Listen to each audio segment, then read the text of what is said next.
innovation and the importance of innovation really isn't an issue in our economy, but it is a very problematic problem for our economy. And just to frame why it is so difficult and yet important, I'd just like to describe what this world looks like from the point of view of venture capital as the banker for much of innovation that has been the generation of our economic growth.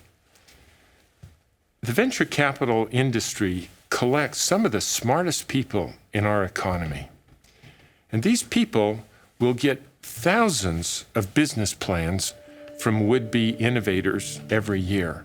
And they just don't have enough time to read all of those things, and so they'll flip through them, and through some measure, they'll throw away 90 to 95% of the business plans that they get. 15 the companies that they put their money in who they determine are going to be successful, only 15% of them actually make it. And they're wrong 85% of the time. What's wrong with this picture? If some of the smartest people in the world can only get it right 15% of the time, does that mean that innovation is just a crapshoot? You can't predict what ideas will work or not work. And I think if you look across the sweep of business history, that in fact has been the case. Innovation is viewed by almost everybody is something that is intuitive. A few people just have the instinct to be successful innovators. Most of us is just beyond what we can do.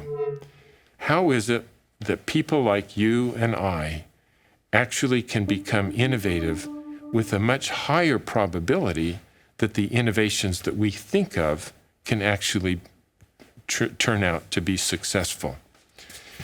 So the first thing we need to remember is, despite the fact that everybody's talking about innovation, that is such a high-level concept that we have to crawl underneath that veneer to see what's inside of innovation and talk with you over this course about what it looks like on the inside. A couple of ways to take it apart. The first one is to know that there are three fundamentally different types of innovation.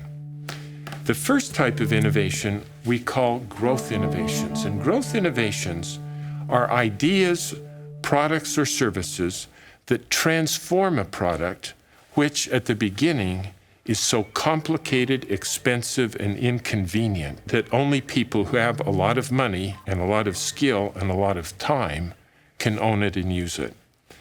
A growth innovation transforms that into something that is so convenient, simple, and affordable that a much larger population of people have access to it. We call those growth innovations. The second type of innovation we call sustaining innovations. Sustaining innovations occur in companies that exist, and their purpose is to develop better products that they can sell for better profits to their best customers. And sustaining innovations are very important because they help a company be competitive with its competitors in the marketplace. The third type of innovation we call an efficiency innovation.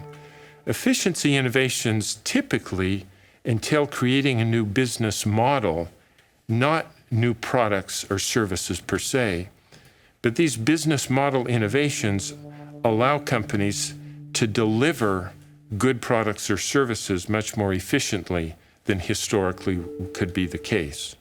And so in a system, you've got to have all three of these. One to create growth, one to sustain growth, one to make things more efficient. If they ever get out of balance, then a company gets out of balance.